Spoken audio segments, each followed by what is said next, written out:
Audio Jungle.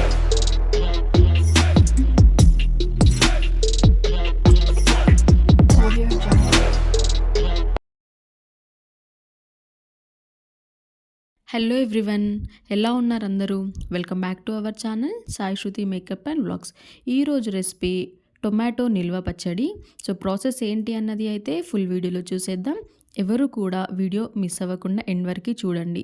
ఒక half KG టొమాటోస్ని నీట్గా wash చేసుకున్న తర్వాత డ్రై క్లాత్తో ఎలాంటి తడి లేకుండా తుడుచుకోవాలి. ఇలా చిన్న చిన్న పీసెస్ లాగా కట్ చేసుకోవాలి.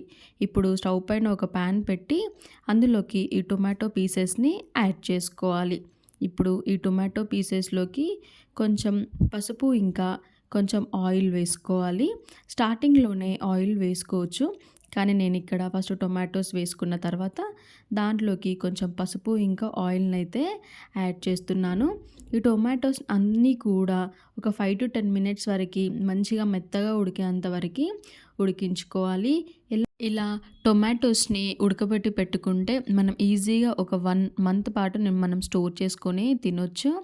ఇంకా దీంట్లోకి నేను హాఫ్ కేజీ టొమాటోస్కి నా చేతిలో పట్టేంత పిరికెడు చింతపండును అయితే యాడ్ చేస్తున్నాను. చింతపండు ఇంకా టొమాటో ఉడకబెట్టాలి. మంచిగా ఇలా బాయిల్డ్ అయిన తర్వాత ఇప్పుడు ఇందులోకి మసాలా ప్రిపేర్ చేసుకుందాము. 1 టేబుల్ స్పూన్ ఆఫ్ మెంతులు, 1 టేబుల్ స్పూన్ ఆఫ్ ఆవాలను అయితే వేసుకున్నాను. ఇక్కడ మెంతులు ఆవాలు పౌడర్ని అయితే ప్రిపేర్ చేస్తున్నాను. స్టవ్ పైన ప్యాన్లోకి ఇలా కొంచెం లైట్ బ్రౌన్ షేడ్ వచ్చేంత వరకు వేయించుకోవాలి. మరీ ఎక్కువ అయితే వేయించుకోకూడదు. ఎక్కువ వేయించుకున్నట్లయితే మాడిపోతుంది కాబట్టి చేదు ఫ్లేవర్ తగులుతుంది. సో ఇప్పుడు ఇలా బ్రౌనిష్ కలర్లో వచ్చేంత వరకు వేయించుకున్న తర్వాత మిక్సీ జార్లోకి తీసుకుందాము.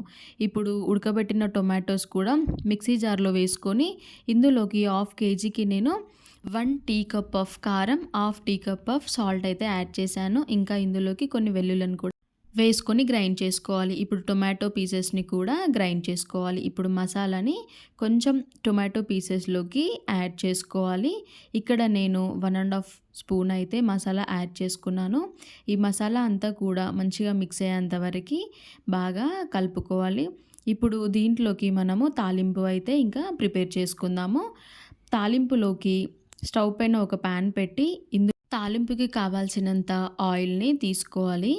ఆయిల్ కొంచెం హీట్ అయిన తర్వాత ఇందులోకి జీలకర్ర, ఆవాలు వేసుకొని ఒక 1 మినిట్ పాటు అవి మంచిగా ఫ్రై అయ్యేంత వరకు వదిలేయాలి.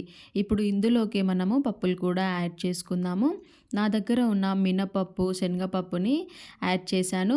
తాలింపులోకి ఏ పప్పులు వేసినా కూడా టేస్ట్ అయితే చాలా బాగుంటుంది. అన్ని పప్పులు కూడా మనము యాడ్ చేసుకోవచ్చు.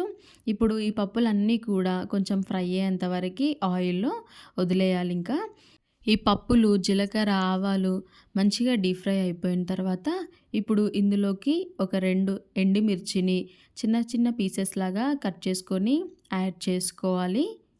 డైరెక్ట్గా ఫస్ట్ ఎండుమిర్చినే యాడ్ చేస్తారు కొందరు, బట్ ఆయిల్ హీట్ ఉండడం వల్ల ఎండుమిర్చి మాడిపోతుంది. తర్వాత యాడ్ చేసిన పప్పులన్నీ అయితే ఫ్రై అవ్వవు.